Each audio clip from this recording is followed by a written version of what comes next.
म्हणतो आणि पर्यायाने त्या देशातली संस्कृतीमध्ये म्हणून भाषेचं संवर्धन, भाषेचं जतन करणं फार गरजेचं आहे.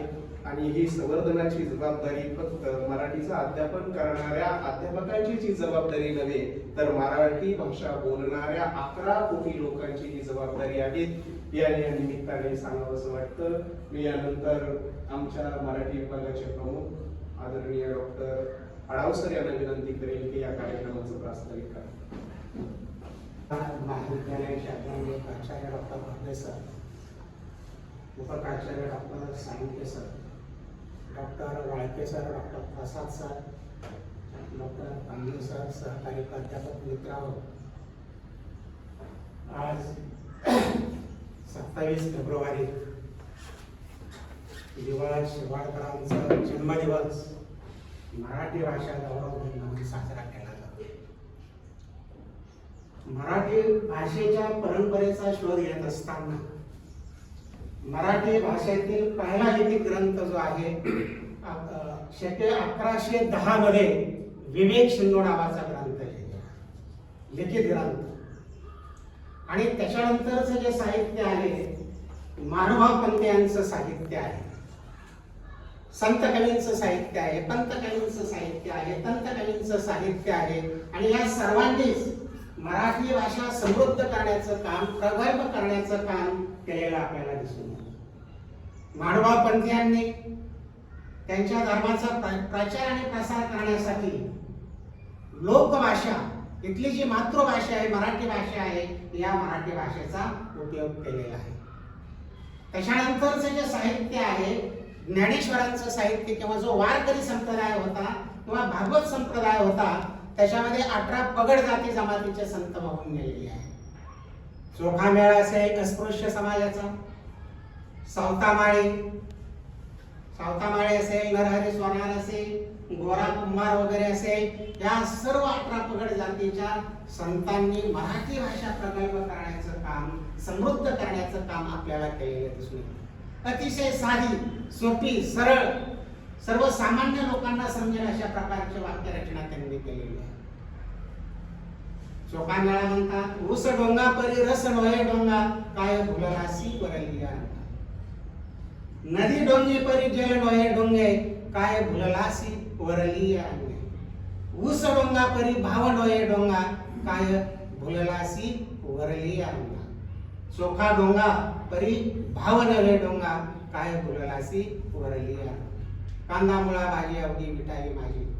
म्हणजे हे जे संत कवी होते, 18 पगड जाती जमातीचे संत होते, त्यांनी मराठी भाषा जी आहे समृद्ध करण्याचं काम, प्रगल्भ करण्याचं काम केलेलं आपल्याला पाहायला. उस्मानाबाद यांचा जन्मदिवस आपण मराठी भाषा गौरव दिन म्हणून साजरा करतो. सरांच्या व्याख्यानामधून आपल्या लक्षात आलं की मराठी भाषेची परंपरा फार दीर्घ आहे. इसवी सन 7व्या शतकामध्ये कुवलय माला नावाचा एक ग्रंथ लिहिला गेला, प्राकृत भाषेमध्ये लिहिला गेलेला आहे. आणि त्या प्राकृत भाषेच्या उद्देत्तम सुरी नावाच्या कवीने मराठी भाषेचा फार मोठा गौरव केलाय. तो म्हणतो, दाड मंडले सामलिंगे अभिमान कलसिले, दिन्नीले गईले उल्लगिरे तत्त मनकट्टे. असं म्हटलेली भाषा प्राकृत आहे, त्याचा अर्थ आपल्याला समजला नाही, पण त्याच्यामध्ये त्याने मराठी भाषेचा गौरव केलाय. 7व्या शतकामध्ये मराठी भाषा ही तितकी समृद्ध भाषा आहे, म्हणजेच तिला हजारो वर्षाची परंपरा आहे. आणि अशा या परंपरेचे, भाषेचे आपण पाईक आहोत, याचा आपल्याला अभिमानच वाटला पाहिजे आणि तो अभिमान वाटावा असंच मराठी भाषेचे कार्य आहे. मी आजच्या व्यासपीठावर उपस्थित झालेले महाविद्यालयाचे प्राचार्य माननीय आनंद सर यांचा सत्कार आमच्या मराठी विभाग प्रमुख डॉक्टर अडावसर यांनी करावा.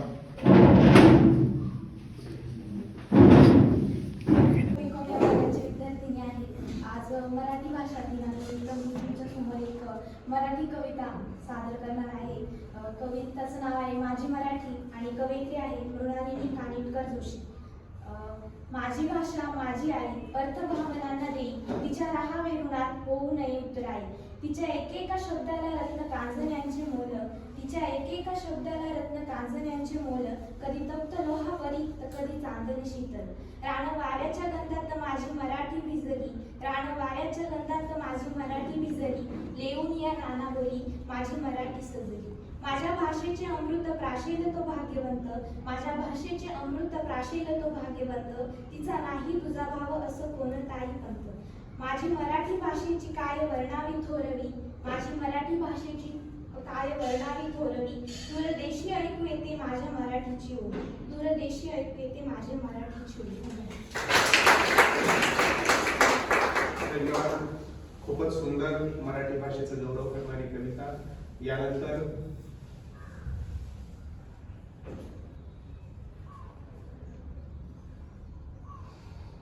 महाविद्यालयाचे उपप्राचार्य डॉक्टर साळुंखे सर यांना विनंती आपण मनोगत करावं.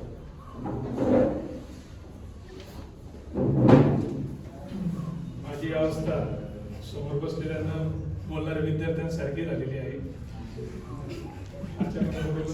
अभ्यास करता आला नाही. आजच्या मराठी भाषा गौरव दिनानिमित्त उपस्थित असलेले आदरणीय प्राचार्य डॉक्टर आर.एम. भोवरे सर, विभाग मराठी विभाग प्रमुख डॉक्टर आढाव सर, आपले IPSCचे कोऑर्डिनेटर डॉक्टर वाळके सर, सर्व प्राध्यापक बंधू वगैरे, विद्यार्थी मित्रांनो, मराठी भाषा जे आजचा जो दिवस आहे 27 फेब्रुवारी, तुम्हाला सरांनी सांगितलं, आढाव सरांनी, की विष्णू वामन शिरवाडकर म्हणजे कुसुमाग्रज यांचा जन्मदिवस आपण मराठी भाषा गौरव दिन म्हणून साजरा करतो. आणि त्यांना कुसुमाग्रज का म्हटलं जातं याचा कधी तुम्ही शोध घेतलाय का? विद्यार्थ्यांसाठी बोलतोय की कुसुमाग्रज का म्हटलं जातं, हाही शोध आपण घेतला पाहिजे, असं उत्सुकता निर्माण झाली पाहिजे. लिपी आणि भाषेमधला फरक काय आहे? लिपी वेगळी आहे का भाषा वेगळी आहे? लिपीतून भाषा तयार झालेली आहे का? आणि तुमच्या माहितीसाठी सांगतो की जगातील सर्वात जास्त बोलणाऱ्या भाषांपैकी माझ्या मते 15वी भाषा ही मराठीचा नंबर लागतो असं म्हटलं जातं. आणि माझा एकदा महाविद्यालयीन शिक्षण घेत असताना एका असंच आम्हाला, जसं आम्ही तुम्हाला सांगतो या चर्चासत्रामध्ये जा, या कार्यक्रमामध्ये जा, त्याच्या मागे सन्माननीय प्राचार्यांचा किंवा आमचा उद्देश असा असतो की त्याच्यातून तुम्हाला काहीतरी मिळलं पाहिजे. आम्हालाही KTHMला सर असंच एका कार्यक्रमाला बसवलं आणि त्या कार्यक्रमाला स्वतः कुसुमाग्रज आलेले होते. आणि आम्हाला चांगलं आठवतं की 8 मध्ये तो कार्यक्रम होता. आणि त्या कार्यक्रमामध्ये जेव्हा ते बोलायला लागले तेव्हा त्यांनी त्यावेळी असं सांगितलं होतं की आता आपल्याकडे मराठी ही भाषा जी आहे ती आता मिसळ सारखी व्हायला लागलेली आहे. तरी मला हरकत नाही, जेव्हा नवनवीन पद्धती येत असतात तर भाषा ही बदलत असते. परंतु त्यांनी सांगितलं की मराठी भाषा जर जगवायची असेल तर त्यांनी प्रथम शिक्षकांकडे पाहिलं होतं त्यावेळी की तुम्ही एक तर मराठीत बोला, नाहीतर इंग्रजीत बोलायचं असेल तर इंग्रजीमध्ये बोला, परंतु कुठली तरी एका भाषेला धरून चाला. आपल्याकडे तुम्ही बघा, भाषा बोलताना आपण पूर्णपणे बऱ्याच वेळा काही शब्द आहे ते झाले परवलीचे इंग्रजीमध्ये आपल्याला बोलावंच लागतात. तुझ्याकडे आज काही प्लॅन आहे का, मी ते तो टेबल इकडे घे, असं आपण बोलत असतो. परंतु ते म्हणजे मराठी भाषा जर खरी जगवायची असेल तर तुम्ही शक्यतो किती मराठी तुम्हाला शब्द त्याच्यामध्ये येतील किंवा मराठी भाषा बोलता येईल याकडेही लक्ष दिलं गेलं पाहिजे. आता सर सांगितलं, संत परंपरेमध्ये मराठी भाषेला खूप महत्व आहे. मराठी भाषाने सगळ्यांना जोडून ठेवलंय, कारण संत परंपरेत जे काही झालेलं आहे ते मराठी भाषेतून जे झाल्यामुळे सर्वसामान्य माणसाला ती समजली गेली. नाही तर संस्कृत भाषा सुद्धा चांगली आहे परंतु ती सर्वांना समजेल असं नव्हतं. परंतु मराठी भाषा ही आपली भाषा आहे हे समजून एक सामाजिक सलोखा राखण्याचं काम या मराठी भाषेने केलेलं आहे. आणि तेच कायम शिरवाडकर यांच्या पंक्तीतले जे काही विद्वान लोक होऊन गेले त्यांनी तेच काम केलेलं आहे. आणि म्हणूनच सरांनी सांगितलं की त्यांना ज्ञानपीठ सारखा पुरस्कार दिला गेला. आणि तो पुरस्कार सुद्धा म्हणजे एखादा पुरस्कार केव्हा चांगला वाटतो की त्या उंचीच्या माणसाला जेव्हा तो पुरस्कार दिला जातो तेव्हा त्या पुरस्काराची उंची वाढते. आणि त्यामुळे अशा व्यक्तींना पुरस्कार दिला गेल्यामुळे त्या पुरस्काराची उंची अजून वाढल्या गेलेली आहे असं म्हटलं जातं. आणि खरंच तितकाच महत्वाचं आहे की आज एकूणच नैराश्याची अवस्था समाज व्यवस्थेमध्ये निर्माण झाली आहे. आणि या नैराश्य अवस्थेला किंवा ताणतणावाला जर आपल्याला उत्तर शोधायचं असेल तर ते उत्तर साहित्यामध्ये आहे. लढण्याचं, जगण्याचं, संघर्षाचं बळ देण्याचं काम साहित्य करत असतं. आणि जगामध्ये जेवढ्या चळवळी झाल्या ज्या चळवळीचा इतिहासाचे शिक्षक आहेत चाणक्य सर, त्यांना माहिती असेल. आणि त्या चळवळीच्या मुळाशी जर आपण शोध घेतला तर साहित्यच होतं, कलाकारच होता, कवीच होता आणि सगळ्या चळवळीचा संघर्षाचा मूळ उद्गाता हा साहित्यिक असल्याचं आपल्याला दिसतं. नव्हे तर चीनचा हुकुमशाह माओत्से तुंग नावाचा चाणक्य सर, तो म्हणाला होता की हजारो लोक समोरून बंदूक घेऊन आले तरी मी त्यांना घाबरणार नाही, पण लेखणी घेऊन आलेले दोन कवी, दोन साहित्यिक जर समोरून आले तर माझं काही खरं नाही. एवढी ताकद त्या लेखणीमध्ये, त्या लेखणीच्या शब्दामध्ये असतं. लढण्याचं बळ, जगण्याचं बळ देण्याचं काम साहित्यिक करत असतं. कविवर्य कुसुमाग्रजांचीच एक फार सुंदर कणा नावाची कविता आहे आणि ती कविता सांगण्यास संभव मला इथे टाळता येत नाही. आणि ते म्हणतात की ओळखलात का सर, मला पावसात आला कुणी, कपडे होते करदमलेले, केसावरती पाणी, क्षणभर बसला नंतर हसला बोलला वरती पाहून, गंगामाई पाहुणी आली गेली घरट्यात राहून. माहेरवाशी पोरी सारखी चार भिंतीत नाचली, मोकळ्या हाती जाईल कशी बायको मात्र वाचली. भिंत खचली चूल भिजली होते नव्हते नेले, प्रसाद म्हणून पापणीमध्ये पाणी थोडे ठेवले. कारभारणीला घेऊन संगे सर आता लढतो आहे, पडकी भीत बांधतो आहे, चिखल काळ काढतो आहे. खिशाकडे हात जातात हसत हसत उठला, खिशाकडे हात जातात हसत हसत उठला. पैसे नको सर जरा एकटेपणा वाटला, मोडून पडला संसार तरी मोडला नाही कणा. पाठीवरती हात ठेवून सर नुसतं लढ म्हणा. लढण्याची प्रेरणा देण्याचं काम साहित्य करत असतं, भाषा करत असतं. म्हणून ह्या भाषेचं जतन संवर्धन या गौरव दिनाच्या निमित्ताने व्हायला पाहिजे. इंग्रजी भाषेचं मोठं आक्रमण मराठी भाषेवर नव्हेच तर जगातल्या अनेक भाषेवर येऊ घातलेला आहे. आणि त्यासाठी आपली भाषा, आपली मायबोली ज्ञान भाषा झाली पाहिजे, ज्ञान व्यवहाराची भाषा झाली पाहिजे. एक मोबाईल नावाचा कांबळेसर हा प्रकार आपल्या देशामध्ये आला आणि हा एकटा आला नाही, तर या मोबाईल सोबत 700 इंग्रजी शब्द घेऊन तो आपल्या देशामध्ये आलेला आहे. आणि या 700 शब्दांना पर्यायी शब्द देण्याचं काम मराठी शिक्षकांसोबतच 11 कोटी मराठी भाषा बोलणाऱ्या लोकांचं ते काम आहे. हे या गौरव दिनाच्या निमित्ताने डॉक्टर गवळे सर, उपप्राचार्य साळुंखे सर, मराठी विभाग प्रमुख डॉक्टर आढाव सर, इतर सर्व प्राध्यापक आणि विद्यार्थी मित्र, आज या ठिकाणी आपण मराठी भाषा गौरव दिनानिमित्त हा कार्यक्रम आयोजित केलेला आहे. आणि मराठी भाषा किती जुनी आहे, तिचं किती साहित्य आहे, हे सर्व काही या ठिकाणी वक्त्यांनी सांगितलंच आहे. तर मराठी भाषा ही खूप समृद्ध आहे, तिचं खूप साहित्य आहे, त्याचं खूप मोठी परंपरा आहे. हे सर्व जरी बरोबर असलं पण आज या ठिकाणी 2 भाग पडलेले आहेत. तर जी आजची नवी पिढी आहे ती पिढी त्या साहित्याचा किती पण वापर करते, किती वाचते किंवा त्यांना किती माहिती आहे. खूप जेव्हा आम्ही वर्गामध्ये विद्यार्थ्यांना विचारतो, खूप जणांना काहीच माहित नसतं.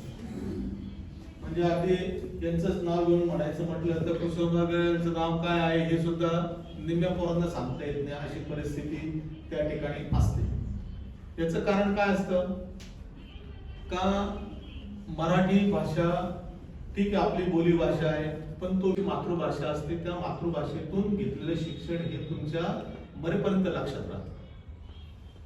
आम्हाला शाळेत शिकवलेले पाढे असू द्या किंवा आणखीन प्रायमरी स्कूलमध्ये आम्ही गेलेले तिथले शिक्षकांनी काही जे आम्हाला शिकवले ते आजही आम्हाला चांगल्या पद्धतीने आठवतं किंवा आम्ही धडाधड बोलू शकतो. तेवढं आम्ही कॉलेजला शिकवलेल्या सरांचं नाही बोलू शकत किंवा नाही आठवू शकत आम्हाला. हे का होतं, त्यांनी ते मातृभाषेत शिकवलेले. आणि कुठलंही साहित्य असो, कुठलाही विषय असो, तुम्हाला जर अवघड वाटत असेल तो तुम्ही जर मातृभाषेतून त्याचा अभ्यास केला, हा मनावर खूप बिंबतो आणि तो लक्षात लवकर येतो. हे सायंटिफिकली प्रूव्ह झाले. पूर्ण भारतभर जगामध्ये मराठी दिन म्हणून साजरा करण्यात येतो. या निमित्ताने आपण सर्वजण एकत्र उपस्थित आहोत. त्यामध्ये महाविद्यालयाचे माझे सर्व सहकारी, त्यामध्ये उपप्राचार्य doctor Salunkhe sir, doctor Adhav sir, Wake sir, समोर उपस्थित असलेले सर्व प्राध्यापक आणि विद्यार्थी मित्र, सर्वप्रथम मी आपल्या सगळ्यांना मराठी दिनाच्या शुभेच्छा देतो. आपण जवळजवळ 40-50 मिनिटापासून मराठी दिनानिमित्त वेगवेगळी माहिती आपण ऐकली. त्यामध्ये डॉक्टर सरांनी काही कवितेचं वाचन केलं. त्याचबरोबर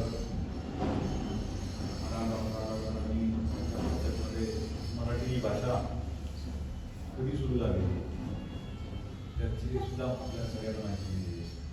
त्याचबरोबर डॉक्टर साळुंखे सरांनी पण सांगितलं की मराठी भाषा आणि मराठी भाषेचं महत्त्व किती आहे.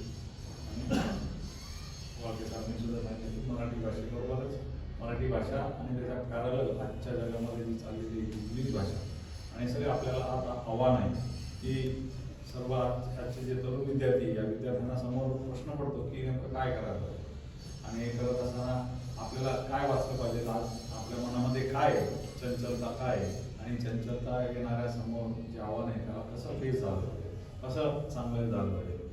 तर यासाठी आपण प्रयत्न केले पाहिजे. जसं आपण लहान असताना आपल्याला बोलता येत नाही आणि ते बोलणं आपण फक्त काय करतो त्यावेळेस ऐकत असतो.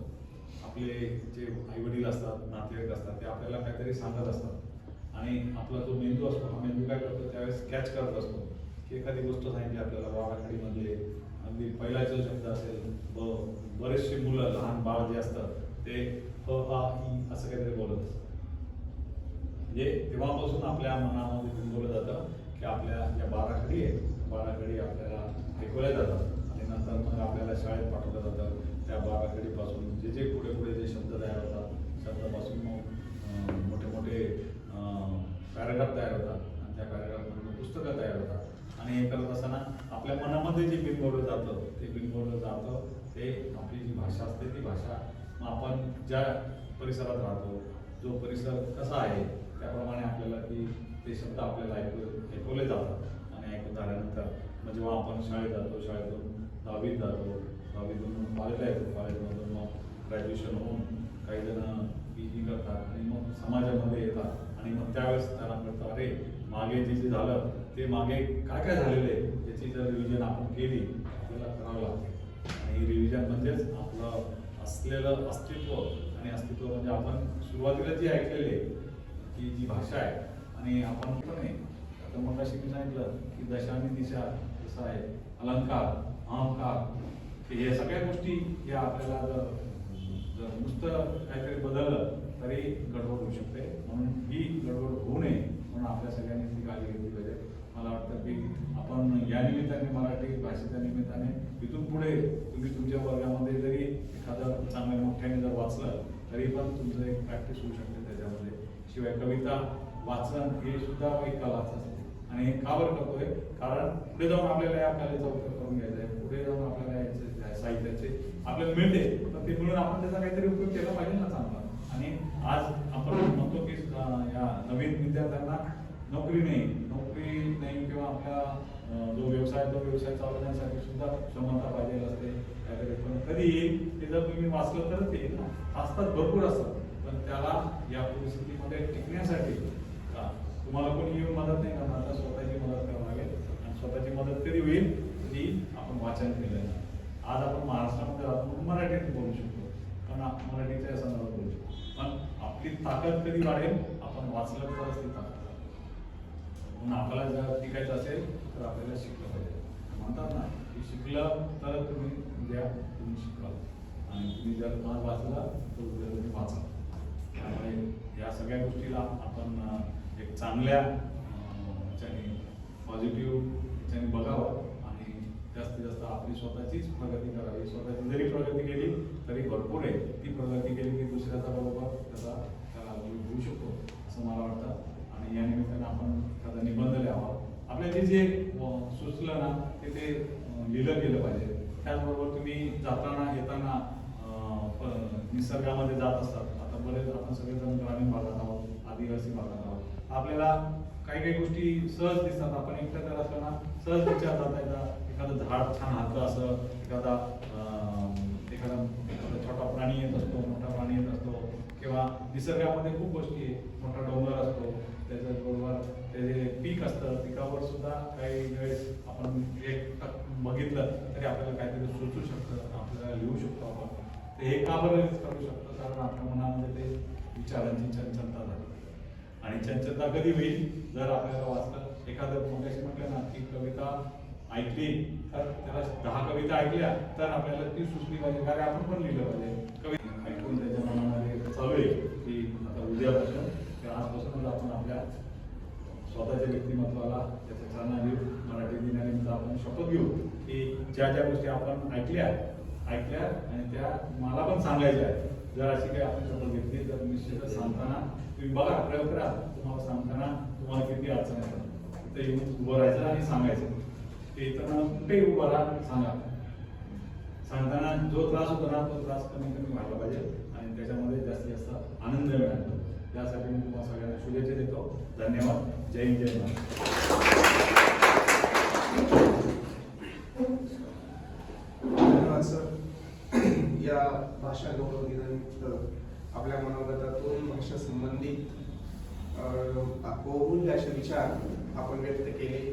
भाषा, निबंध, काव्य, साहित्य, समाज व्यवस्था, रंगणी अवकाश आहे, ही आकाशगंगा आहे, ही सगळी काय होईल, ओस पडेल. म्हणून भाषा ही तितकीच महत्वाची आहे. या भाषा दिनाच्या निमित्ताने आपण सरांनी सांगितल्याप्रमाणे संकल्प करू भाषा वाचवण्यासाठी, भाषा जतन करण्यासाठी. कारण एक भाषा नष्ट झाली तर काय नुकसान. रंगनाथ शेवाळकर